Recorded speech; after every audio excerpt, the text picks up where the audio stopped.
I, every day, all day, even though I'm moving towards a goal, struggle with, how did I end up here? Why am I not further along?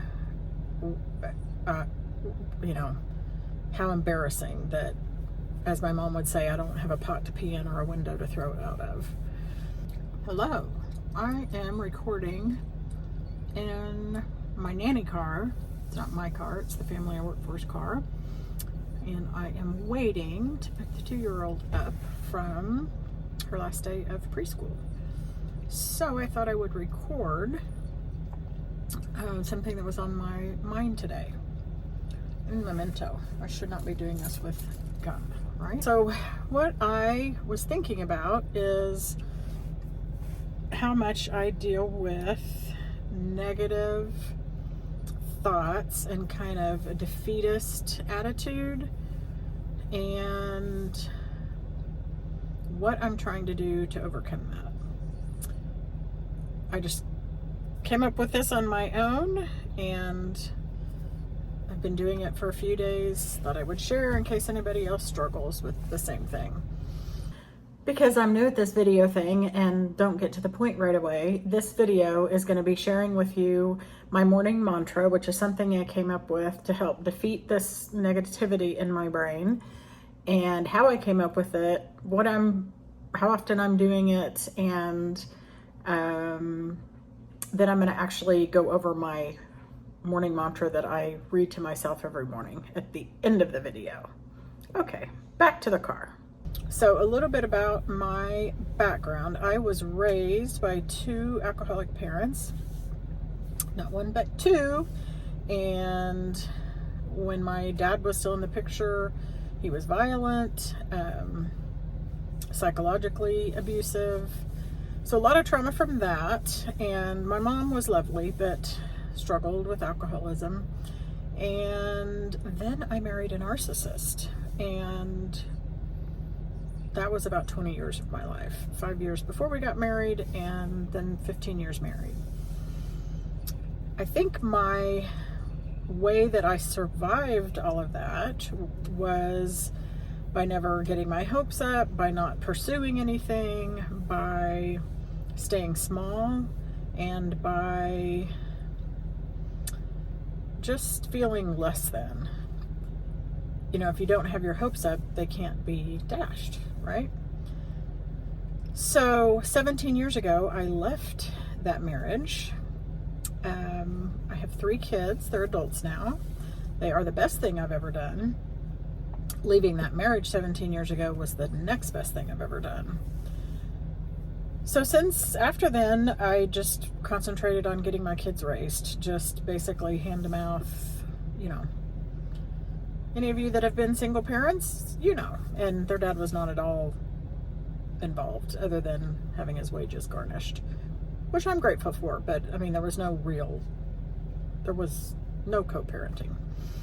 So, when my youngest, you know, became an adult, she's 23 now and about to make me a grandma, actually, like any day now, in the next week or 2. When she became an adult, I think I started going, okay, well, now what? And because of my trauma, I went through an episode where I went through what I would call like a severe freeze. They don't happen often, and I didn't used to know what they were, but I mean like frozen in bed, like no hope, no motivation. And they're short. It's usually only a day or 2, but like I can't, everything is kind of hopeless. And I know now enough to know that's a trauma response. I was triggered by something, I'm sure. I don't even remember what now. And as I went through some of my books that I've collected on dealing with childhood trauma, complex PTSD, I just got this idea to go back to school. Now, granted, I'm not a spring chicken. I just turned 60, so this happened when I was 58.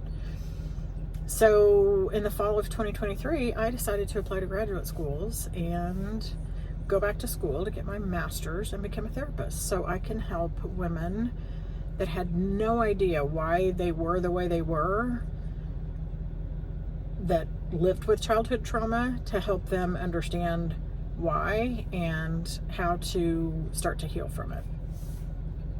So, long backstory to where I am today. So, I'm about to start my second year. I'll graduate next year in 2026. I'm doing an internship as an intern therapist at an inpatient adult psych hospital. And I work almost full-time as a nanny, which is, it's much harder to be a nanny as far as energy level and what's expected of me than to work in an adult psych unit. But I, every day, all day, even though I'm moving towards a goal, struggle with, how did I end up here? Why am I not further along? How embarrassing that, as my mom would say, I don't have a pot to pee in or a window to throw it out of. So, and I know now, maybe you don't know, but your thoughts affect your behaviors, right? So if I'm constantly feeling less than, feeling ashamed, feeling like I'm behind, talking down to myself, and this is mostly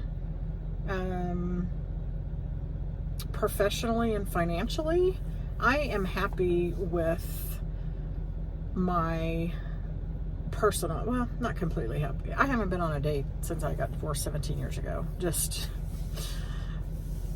Anyway, that's another video, but I have friends. I'm very close to my kids. So I'm okay with who I am as a person. Like, generally, it's financially and professionally. And like the stage I'm at in life. Like, I should be thinking about retiring. I'm never going to retire. And I'm in school and doing an internship for free and working as a nanny. So I'm 60, but I'm living like my life, and I live in an apartment. Basically I live paycheck to paycheck. So my life is that of a 20-year-old, but I am 60 as of last weekend. So I just battle that all the time. And I think I don't realize how often I think about it and how much I mull it over in my head. So I came up with a morning mantra. I actually used ChatGPT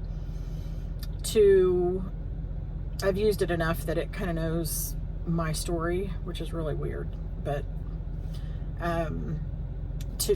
for some daily encouragement, and then also some encouragement about my YouTube channel, that I'm doing this as an outlet, a creative thing, and to find community. I mean, if I'd made money off of it, fantastic. I will have student loans until I die. So where was I going with that? Oh, but when you put videos out there and hardly anybody sees them. And that's just normal. And honestly, I want to do this even if one person sees it and it's helpful. It's good for me to do. But it's like, what's the point? Nobody, So to stay motivated, I asked it to give me some discouragement. No. I have enough of that. Give me some encouragement about, just where I am in life and my situation. And then to also give me encouragement about why I should continue posting on YouTube. And so I typed up a document based on that, tweaked it a little bit, made it first person, and I call it my morning mantra. I also recorded it on an audio recording app on my iPhone. And so if I'm running late in the morning, which happens a lot, and don't have time to sit for 15 or 30 minutes and have my coffee, I can listen to it in the car. So I've done it probably 4 out of 5 days or 5 out of 6 days. And I just thought, I'm going to throw that out there. I'm probably going to do some B-roll here and read it out loud to you, or parts of it. I don't know. It's kind of long. It's about 3.5 minutes. And then I want to challenge you. If you struggle with this or any kind of negative thinking, what if you did some kind of a morning mantra? It's not really affirmations and it's not really manifestations. I think I just have to mentally remind myself every day I'm okay. And, where I am is where I am. And so anyway, that is my thought for today, a morning mantra. And then I'm going to probably do an update in 7 to 14 days and let you know if I've seen any difference. One thing I have already noticed is that I think about YouTube every day, whereas because I'm so busy working, doing an internship, I'm also in school full time. I didn't, I would go days where I just didn't even think about it or watch a video on how to edit better or, think of ideas or whatever. So thinking about it and talking about it out loud every day has made me like more aware of the goal that I have in front of me there. So anyway, hopefully that's helpful. I need to wrap this up and go get my little 2-year-old that I am in charge of. And so I will see you on the next video. Morning reminders. I'm not too old. I'm just getting started. Grad school is hard, but it's building the life I actually want. My financial situation is real, but so is my work ethic and resourcefulness. I've raised a family, survived trauma, and built from nothing before. I can do hard things. I don't need a partner to be whole, but I get to hope if I want to. One step at a time is still progress. I don't have to solve everything today. I'm allowed to move slow and still be moving forward. Discipline is doing the next right thing, not everything at once. I've done hard things before. This is just one more step. This season is demanding, but it's also temporary. The life I want is on the other side of consistency. Resting doesn't mean quitting. It means I'm recalibrating. I'm building something with meaning, not just surviving anymore. My age isn't a limitation. It's proof I've learned, adapted, and endured.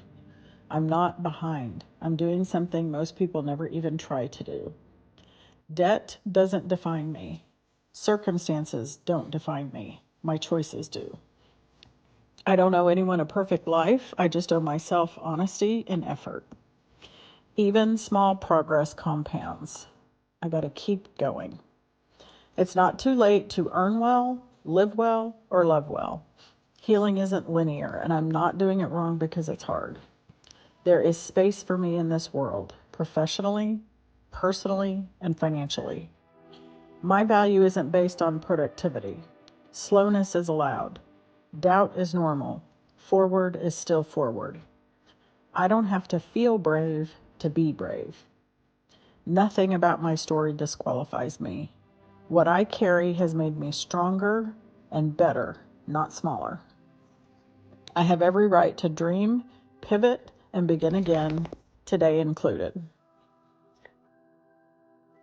Sticking with my YouTube channel, especially when it feels slow or uncertain, is an act of deep commitment to myself, my purpose, and the people I haven't even met yet who need my voice. Here's what's waiting for me on the other side of consistency. Connection.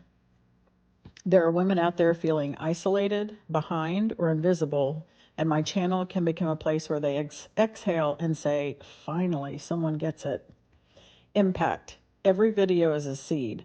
Some won't sprout right away, but over time, my body of work becomes a legacy, something that helps others long after I've uploaded it. Clarity and confidence. With each video, I refine my voice, my vision, and my message. Even if no one sees the first 100, I'll be transforming. And that shows up in every area of my life. Opportunity. A year from now, I could have a community, collaboration, speaking invites, new clients, or just a meaningful side income, all because I kept going when it would have been easier to quit. Proof of my resilience. I'm showing my future self, and maybe even my kids and my grandkids, that it's never too late to build something meaningful. That matters. It's not about virality, it's about integrity. I'll keep building, quietly, slowly. I'm already further than most because I've stepped into the arena. Many people never do. Now, what are 5 things I'm grateful for this morning?